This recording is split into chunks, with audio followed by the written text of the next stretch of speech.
Kitbashing is the ancient art of taking different objects and making something new out of it. And that's what we're going to do today. So let's jump right into Blender. I've already imported some models. I have a dinosaur, a scorpion, and a chimera. So what I want to do is kind of take bits and pieces out of each of these and merge them together and make a giant wyvern-like monster. So first thing I want to do is take these wings and put them on the T-Rex. Maybe the tail and some of the chitinous back we can put where the tail is right there. And then maybe the pincers we can just put right here as the front arms. But we'll see how far we can get. Let's go ahead and hide these with H and then go to front view with 1. Let's go ahead and select this and move it. Now it really doesn't matter where we move it. Let's go ahead and add a plane with Shift A, add plane. Let's scale this plane. And now what I want to do is move this plane until it's kind of cutting the wing. You'll notice that I'm moving this outside of edit mode because it doesn't matter where the center is. And then I just place it into position so it's only cutting that wing and nothing else. Just about like that. Doesn't have to be perfect. And now I can tab into edit mode, hit E to extrude, and just give it a little bit of thickness, just like that. And now what I can do is select the chimera, go to the wrench, add modifiers, Boolean. Do difference, select the little plane there. And now what it should do is it should cut the wing off of it. So as I hide that plane, I can see that it's indeed doing what I want to. So let's hit apply. And then I can tab into edit mode. And then L select the wing and hit P to separate. And after these are separated, I'll have two different meshes. I'm going to go ahead and keep this chimera because I don't know if I'm going to need to use the goat head or the dragon head later, but we'll just hide that. And then let's go ahead and unhide the dinosaur.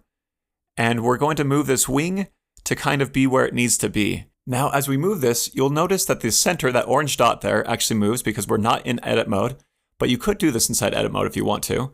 But I'm going to move this. If I try and rotate this, you can see it's trying to rotate around the center there. So right click, set origin, and then origin to geometry. It puts the center right there in the middle of the geometry. Now let's undo that, tab into edit mode, and let's just kind of move this wing and try and get the center to be at the bottom or the base of the wing, so it's right there. If I tab out of edit mode and move it, you can see the center moves, but if I tab in, the center stays stuck. So I'm trying to get it right there. So now as I move it, you can rotate, and it's going to rotate around that point and scale around that point as well. So it makes it much easier to move and rotate and do different things. And now as long as it's intersecting, I'm going to be able to print this. So I'm going to want a wing on the other side as well. So I'm going to take this wing, hit Shift D to duplicate, S to scale, X to constrain on the X axis, and then -1. And what that does is it basically just flips the object. So now I can move this to wherever I want to.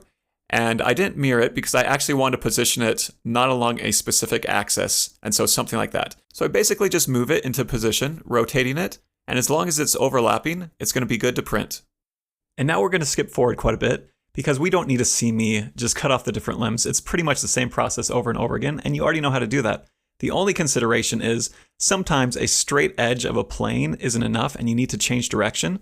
And so I took a plane here, and then I just kind of extruded an edge off so that I can change direction and get a more tight cut along the edges there. And then at the end, I go ahead and I just move this chitinous back and this tail to where I need it to be on the model.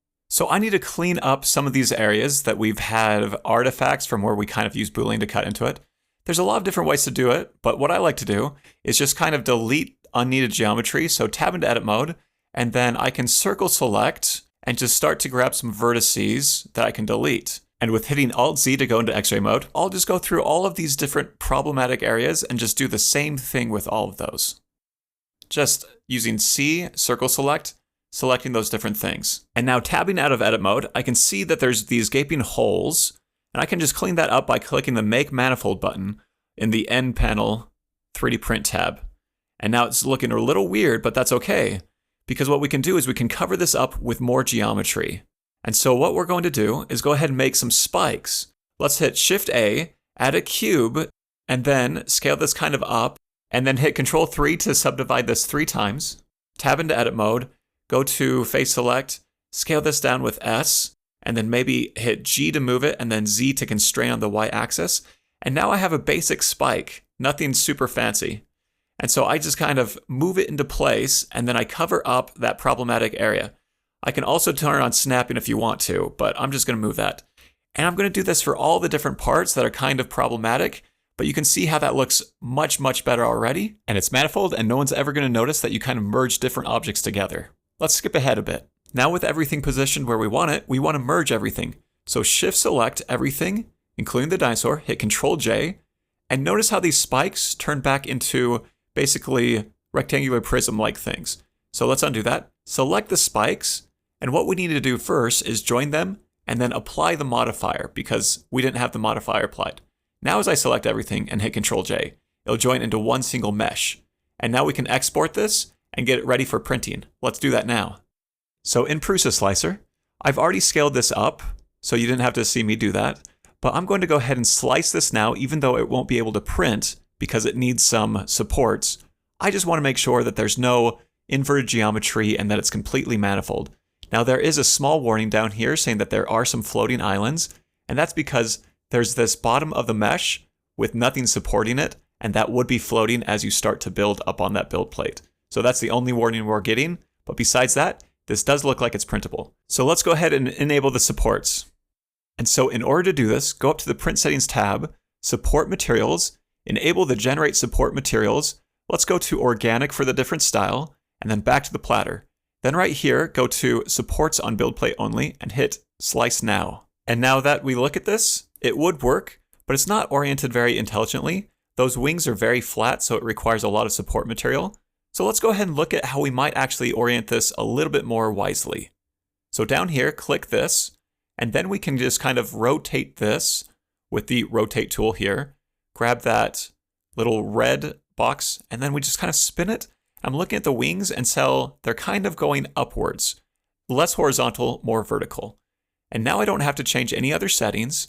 I can go ahead and slice this, and it's going to work just fine. So down there, let's hit Slice Now, and we can see that there's a lot less materials, and it's only connecting to some of the wings, and so that would be much easier to print. And now that you know how to kitbash, I'm excited to see what you do with it. But we all know it's going to be adding the rock to things, whether that's Pikachu, a bunny, a chicken, or Grogu. But seriously, this is a very powerful skill, so I am excited to see what you make.